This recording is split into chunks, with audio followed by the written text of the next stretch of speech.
ನಗರದ ಮಾವಿನಕೆರೆ ರಸ್ತೆಯಲ್ಲಿರುವ ಅಂಬಾಭವಾನಿ ದೇವಸ್ಥಾನದ ಸಮೀಪದ ಮಡಿವಾಳ ಮಾಚಿದೇವ ಭವನದ ಅಭಿವೃದ್ಧಿ ಕಾಮಗಾರಿಗೆ ರಾಜು ನಗರ ಶಾಸಕ ಡಾಕ್ಟರ್ ಶಿವರಾಜ್ ಪಟೇಲ್ ಅವರು ಭಾನುವಾರ ಅಡಿಗಲ್ಲು ಪೂಜೆ ನೆರವೇರಿಸಿದರು.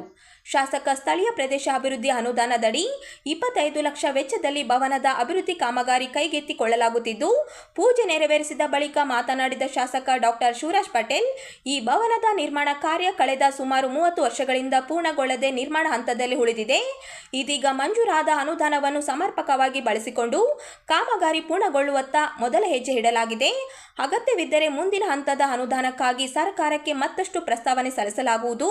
ನನ್ನ ನಾಯಕತ್ವದ ಅವಧಿಯಲ್ಲಿಯೇ ಈ ಭವನವನ್ನು ಸಂಪೂರ್ಣವಾಗಿ ನಿರ್ಮಿಸಿ ಅದ್ದೂರಿಯಾಗಿ ಉದ್ಘಾಟನೆ ಮಾಡುವ ಸಂಕಲ್ಪ ಹೊಂದಿದ್ದೇನೆ ಎಂದು ಹೇಳಿದರು. ಈ ಸಂದರ್ಭದಲ್ಲಿ Y Gopal Reddy, Nellahalli Shivakumar, E Shashiraj, G Shivamurthy, T Mallesh, L Venkatesh, M Husenappa, H Muniswamy, G Sugappa, U Anjaneya, S Hanumantha, Gangappa, A Chandrashekar, E Chandappa, D Eshappa, B Narasingappa, B Nagaraj, Y Hanumantha, M Suresh, G Venkatesh, B Narasappa, Jamuna Keshav, Ashwini Santosh, Lavanya D, Mahadeva ಸೇರಿದಂತೆ ಸಮಾಜದ ಮುಖಂಡರು ಹಾಗೂ ಸಾರ್ವಜನಿಕರು ಉಪಸ್ಥಿತರಿದ್ದರು.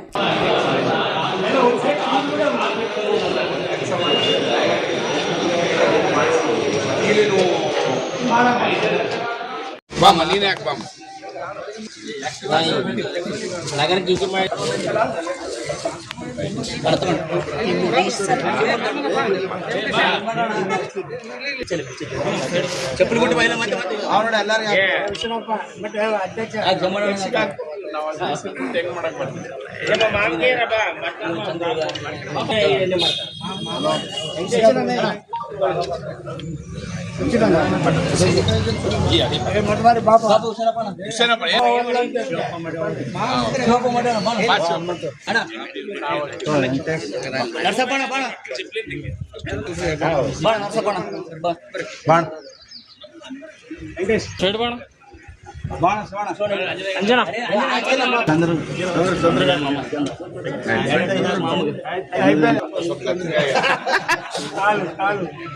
ಒಳ್ಳೆ